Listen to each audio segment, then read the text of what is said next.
भीमानं विचारलं, वानराला विचारलं, जरा ही शेपटी बाजूला सारू का हो? मला पुढे जायचंय, तुम्ही सगळी वाट अडवून ठेवली आहे. मग हे वानर म्हणालं, हे बघ, मी अतिशय दमलोय आणि वृद्ध झालोय मी, तर तूच माझी शेपटी उचलून बाजूला ठेव आणि पुढे जा. असं सांगितल्यावर हा भीम आहे, त्याला वाटलं की शेपटी बाजूला सारणं अतिशय सोपं काम आहे आपल्या दृष्टीनं, कारण 10 हत्तींचा बळ असलेला आमचा भीम, त्याला वाटलं ही शेपटी बाजूला सारणं काहीच अवघड नाहीये. आणि श्रोते हो, ती शेपटी बाजूला काय, ती इकडची तिकडं हलवता सुद्धा या भीमाला येईना. खूप प्रयत्न केला, सगळी शक्ती पणाला लावली, पण ही शेपटी काही बाजूला होईना. आणि मग ओळखलं की हे वानर म्हणजे साधं सुद्धा नाहीये, ही कोणीतरी मोठं वानर आहे. म्हणून क्षमा मागितली. तुम्ही मूळ रूपात मला दर्शन द्या म्हटल्यावर आमचे वृद्ध रूप घेतलेले हनुमंत उभे राहिले आणि मग या भीमानं नमस्कार केला, चुकलं माझं, आणि अशा तऱ्हेनं त्याचा गर्व उतरला. असा भीमाला आपल्या बळाचा गर्व झाला होता. कुलशील अंगीचे बल विद्या, विद्येचा सुद्धा गर्व होतो. ज्ञानी माणसाला गर्व होतो. श्रोते हो, खरं तर या ज्ञानी माणसांना मोक्षाकडे जायला हवं, परंतु या विद्या असणाऱ्या माणसाला कर्मठपणा येतो आणि गर्व होतो. विद्या वयसा, वय झालं तरी आपण चांगलं दिसावं म्हणून केसांना रंग देणारे लोक आपण पाहतो. मी तरुण दिसावं, मी उत्तम दिसावं, आणि ह्या रूपाचा गर्व होतो. विद्या वयसा लावण्य, लावण्याचा गर्व होतो. लावण्य अमल कुलं वित्तं श्रुतं रूपं शौर्यं दानं तपस्तथा प्राधान्येन मनुष्याणां सप्तैते कुलशील अंगीचे बल विद्या वयसा लावण्य अमल ऐश्वर्यादि मदांचे बल श्रीमद केवल दळपती. श्री म्हणजे लक्ष्मी आणि लक्ष्मी म्हणजे पैसा. आता पैसा ज्याच्याकडे आहे त्याला गर्व हा होतोच होतो. माझ्याकडे पैसा आहे म्हणजे मी राजा आहे, माझ्याकडे सगळी सत्ता आहे असं वाटतं. आणि दाम करी काम म्हटलेलंच आहे. ज्याच्याकडे धन आहे, रावणाला सुद्धा धनाचा बलाचा गर्व झाला होता आणि तोच त्याच्या नाशास कारणीभूत ठरला. म्हणून हे पैशाचा गर्व असणाऱ्या लोकांबद्दल एक कवी म्हणतात, धनिक ना वीत भगवंता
पैशाचा गर्व. आणि श्रोते हो, एका श्लोकात सांगितलंय, क्षणमात्रं गृहावेशो याममात्र सुरामरा लक्ष्मी मदस्तु मूर्खाणां आदेहात अनुवर्तते. श्रोते हो, क्षणमात्रं गृहावेशो, गृहप्रवेशाचा आनंद क्षणभर. त्याचप्रमाणे जो दारू पिलेला माणूस असतो अहो जोपर्यंत दारू त्याच्या शरीरात कार्यरत असते तोपर्यंत त्याला वाटतं मी स्वर्गातच आहे, पण जेव्हा तो शुद्धीवर येतो तेव्हा एखाद्या गटारात पडलेला असतो.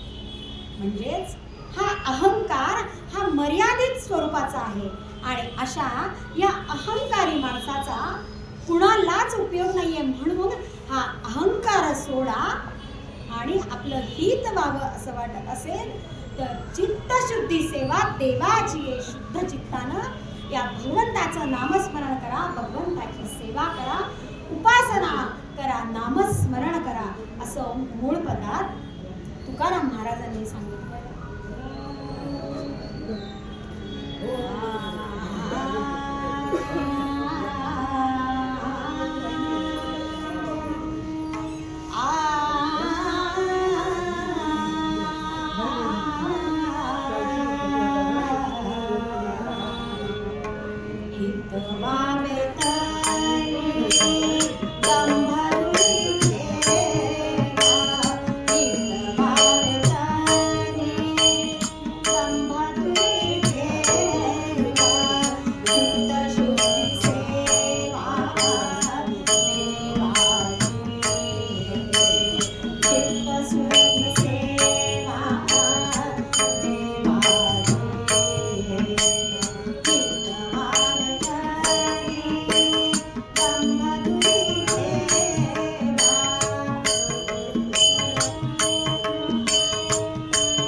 कीर्तन परंपरेप्रमाणे 2 मिनिटं भजन करूया. दिगंबरा दिगंबरा श्रीपादवल्लभ दिगंबरा बोला दिगंबरा दिगंबरा श्रीपादवल्लभ दिगंबरा दिगंबरा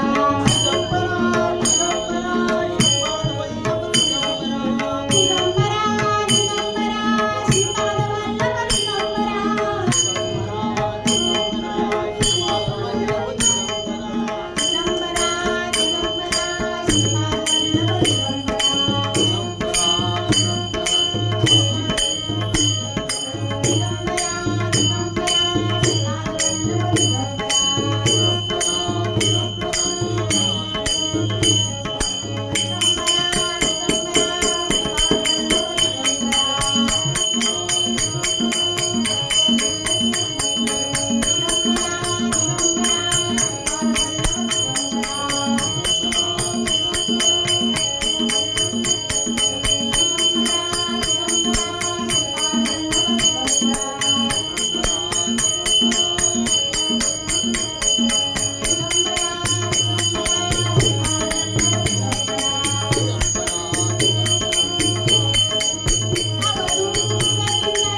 एके दिवशी नारद सत्य लोकामध्ये गेले असताना त्यांना त्यांची माता सावित्री यांनी विचारलं, नारदा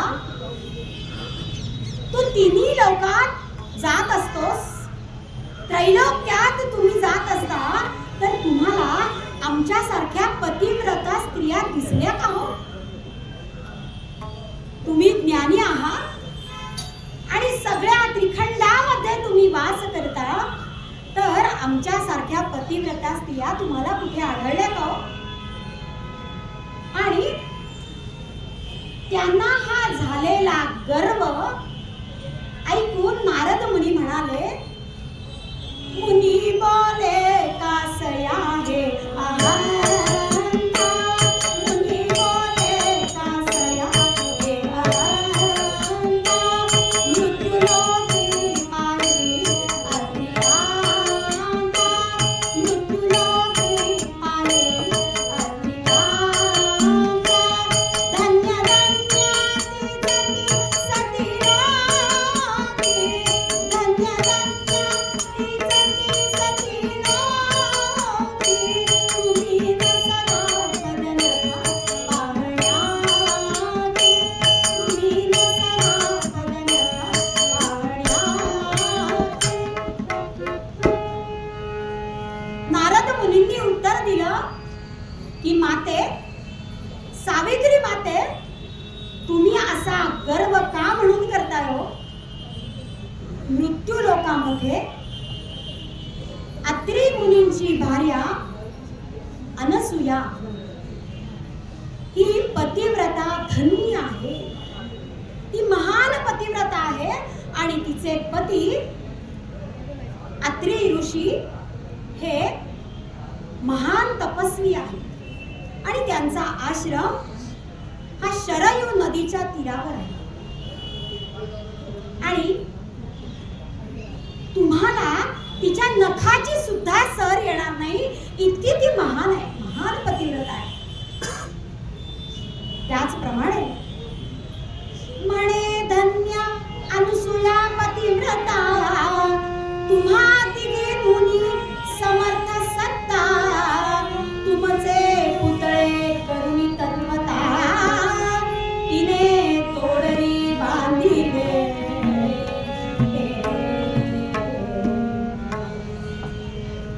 तिच्यासारखं तप आजपर्यंत कुणीही केलेलं नाही, इतकी ती महान आहे.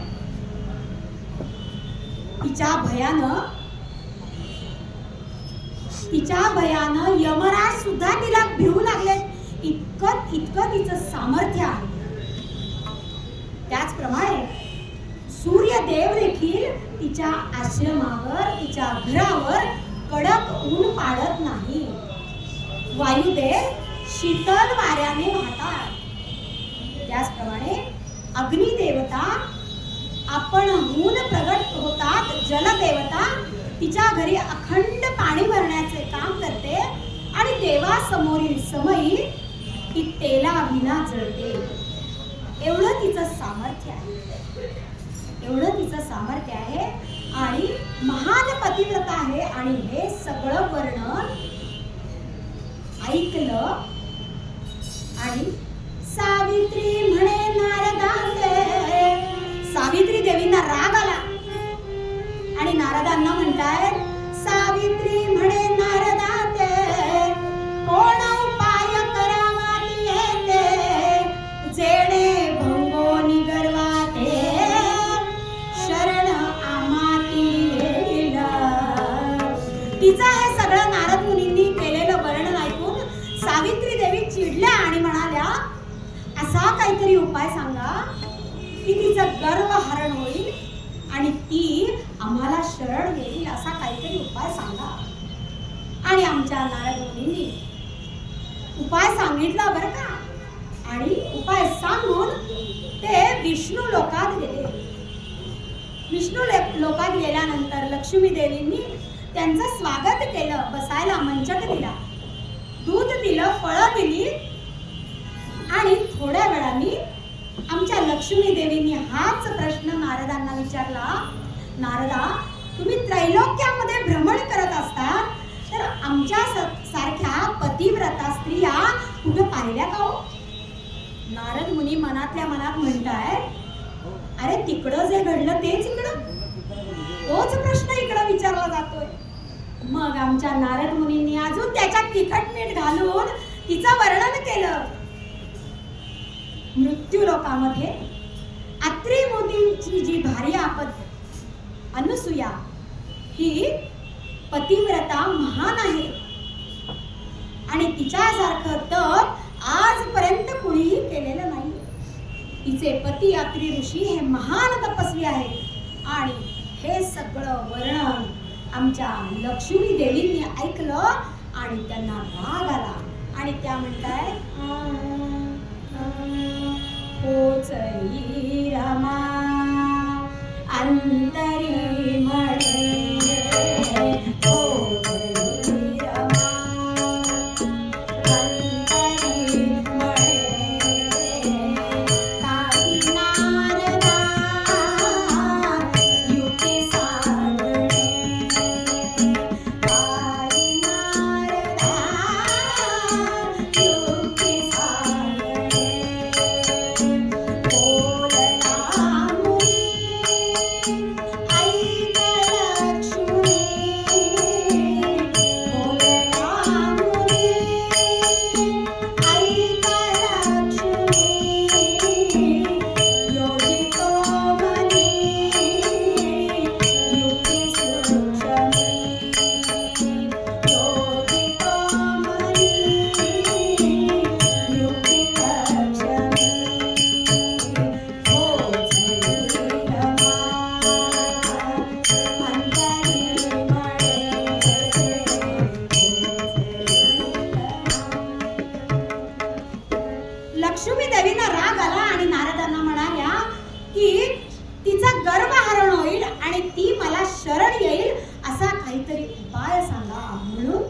तिला सुद्धा उपाय सांगितला आणि आमचे नारद मुनी कैलासावर गेले.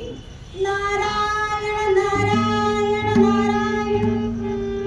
कैलासावर पार्वती देवींनी नारदांचं स्वागत केलं, दूध दिलं, फळं दिली आणि बोलता बोलता म्हणतात, नारदा, तुम्ही तिन्ही लोकांमध्ये वास करता, त्रैलोक्यात फिरत असता, तर तुम्हाला एखादा अपूर्व काही अनुभव आलाय का हो? अपूर्व एखादी गोष्ट दिसली आहे का? तेव्हा आमच्या नारद मुनींनी सांगितलं की मृत्यू लोकामध्ये अत्रि मुनींची भार्या अनुसूया ही महान पतिव्रता आहे आणि तिच्या पायाच्या नखाची सुद्धा सर तुम्हाला येणार नाही. आणि हे सगळं वर्णन ऐकलं आणि पार्वती देवी सुद्धा क्रोधाविष्ट झाल्या. राग आला त्यांना की आपल्यापेक्षा श्रेष्ठ आहे ती. आणि मग म्हणाल्या, तिचा गर्व हरण होईल अशी एखादी युक्ती आम्हाला सांगा. आणि आमच्या नारद मुनींनी जी त्या दोघींना युक्ती सांगितली तीच आमच्या पार्वती देवींना सांगितली. युक्ती सुचली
नारद मुनी निघून गेले. आणि मग ह्या तिघी मात्र रुसून बसल्या. आणि काही वेळानंतर त्यांचे पती घरी आले. पहिल्यांदा ब्रह्मदेव घरी आले आणि या सावित्री देवी रुसलेल्या, त्यांच्याशी बोलायला तयार नाही. ब्रह्मदेव म्हणतात, अगं काय झालं, तुला रुसायला काय झालं? दररोज मी आल्यानंतर तू मला नमन करतेस, मला पाणी आणून देतेस आणि आज तिकडं तोंड करून बसलीस. अहो रुसून बसल्या, तिघी रुसून बसल्यावर आमचे ब्रह्मदेव म्हणतात, आता सर्व सुखा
सांग मला. पण ती काही बोलायला तयार नाही पुढे.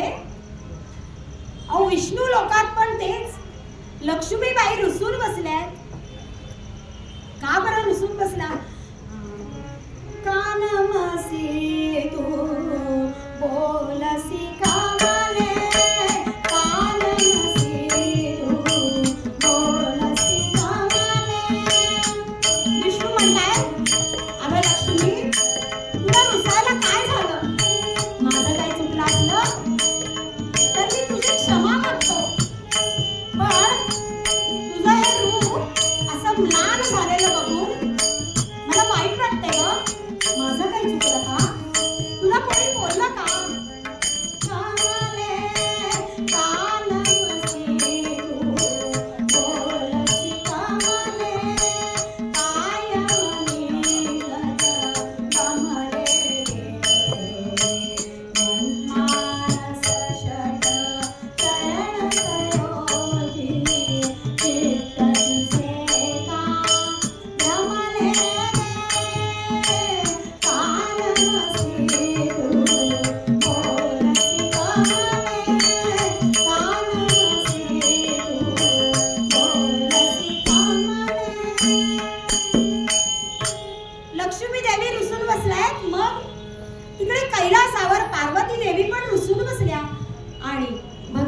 करताय?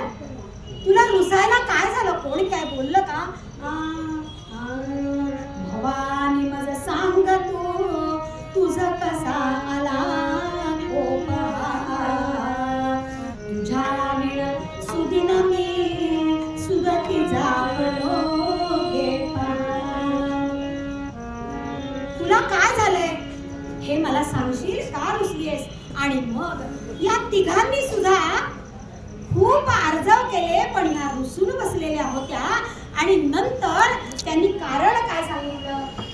एका श्रेष्ठत्वे वंदिले, एका श्रेष्ठत्वे वंदिले, तुझ्या सहज चिरंदिले, यास्तव माझे नाव श्यामे असती फळसात. एकाची श्रेष्ठ म्हणून स्तुती केली असता दुसऱ्याची निंदा होते. आणि नारद मुनी आमच्या तिघींकडे येऊन गेले आणि त्यांनी त्या अनुसूयेचं इतकं वर्णन केलं की ती महान पतिव्रता आहे, तुम्हाला तिच्या पायाच्या नखाची सुद्धा सर येणार नाही असं सांगितलं. आणि आमचा अपमान झालाय. तेव्हा आम्ही जे सांगू ते आता तुम्ही तिन्ही देवांनी करायचे. आणि काय सांगितलं? या तिन्ही देवस्त्रियांनी त्यांच्या पतींना काय सांगितलं? तर आता तुम्ही विप्रवेश घेऊन या अत्रि ऋषींच्या आश्रमात जायचं. आणि तिथे गेल्यानंतर भिक्षा माग असं तिला म्हणायचं. आणि भिक्षा म्हणजे इच्छा भोजन पाहिजे सांगायचं. आणि प्रत्येक वाक्य माते या शब्दानं सुरू करायचं, म्हणजे भाव विपरीत होणार नाही. आणि जे इच्छा भोजन हवं आहे, जे भोजन आम्हाला घालशील ते नग्न होऊनच वाढलं पाहिजे अशी अट आहे. आणि तिने नाही म्हणलं तर अतिथी धर्माचं पालन न केल्यामुळे तिचं हरण होईल. आणि भोजन देण्याचं मान्य केलं तर तिच्या पातिव्रत्याचं हरण होईल. आणि श्रोते हो, आमच्या या देवस्त्रियांनी सांगितल्यावर कसं गेले ते? प्राचुर्या चतुरांना, प्राचुर्या चतुरांना गेले ते विप्रवेश घेऊन निघाले तिघं. आणि कधी जायला सांगितलं? तर अत्रि ऋषी दुपारी माध्यान्ह स्नानास गेल्यावर जायचं. अत्रि ऋषी दुपारी माध्यान्ह स्नानासाठी आणि ते नसलेल्या वेळामध्ये बरोबर तुम्ही जायचं.